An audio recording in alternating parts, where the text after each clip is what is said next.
In 1961, they invaded Cuba. And everybody was totally convinced that Castro was the worst guy in the world. All the Cuban people were going to rise up in rebellion against Fidel Castro. They forgot that he educated their kids, gave them health care, totally transformed the society. You know, not to say that Fidel Castro or Cuba are perfect. They are certainly not. But just because Ronald Reagan dislikes these people does not mean to say that the people in their own nations feel the same way. Senator Bernie Sanders offering some praise back in 1985 for the Cuban leader who died Friday.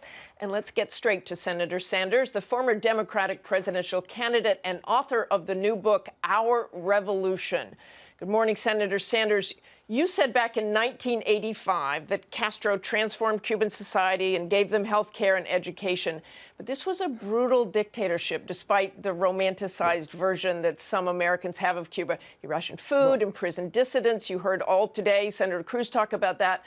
So have you changed your view of Castro since 1985? How would you now describe his leadership? I'm not quite sure. I'm not quite sure, Martha. This is the issue that is on the minds of the American people right now, who basically want to make sure that Donald Trump keeps the promises that he made when he said he was not going to cut Social Security, Medicare, I know, but I want to go back to your comments, please. We'll get to Donald Trump in a Castro moment. And Cuba, no, of course, their economy is terrible. You're right. It is a dictatorship. They did have a good do have a decent health care system and a decent educational system. A lot of people have left Cuba for better dreams to fulfill their aspirations. So, no, the Cuban economy is a disaster. No, I do not praise Fidel Castro. Okay, let's move on to the Trump administration. But it is interesting, you know, it is interesting that we start a program off by talking about what happened, what I said 30 years ago. Right now, where the American people are concerned is, in fact, an economy right now in which we have massive levels of income and wealth inequality. Mr. Trump made some promises to the American people. Well, let me ask you about that. Senator Sanders, please let me ask questions. Medicare and Medicaid.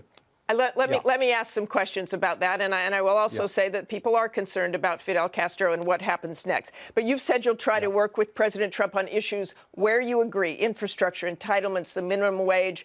Given his cabinet picks and things he has said this week, do you think he can work with them? Well, we'll see. I'm not impressed by the cabinet picks so far that he has made.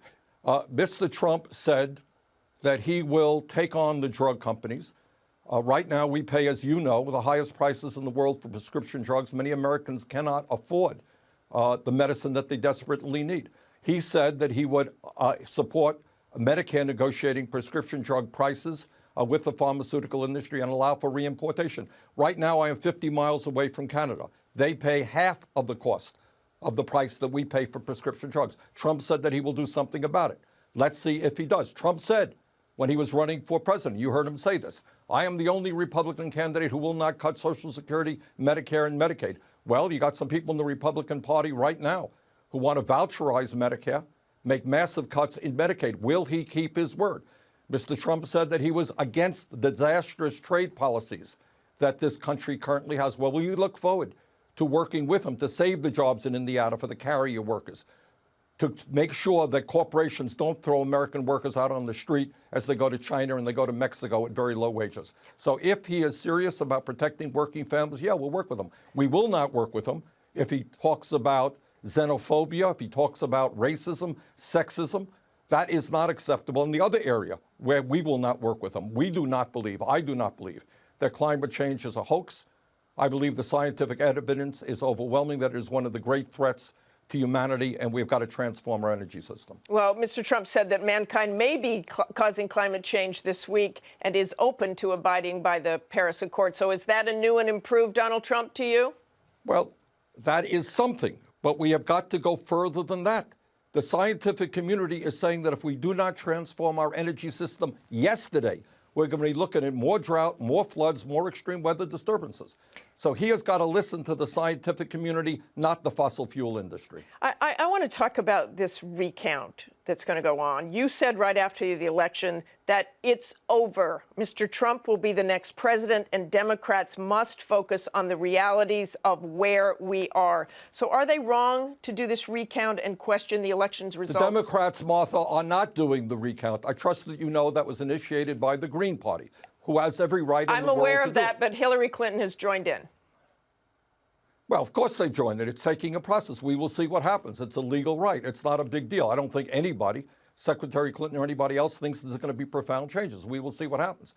But the focus right now has got to be doing everything that we can to address the real issues facing the working families of this country.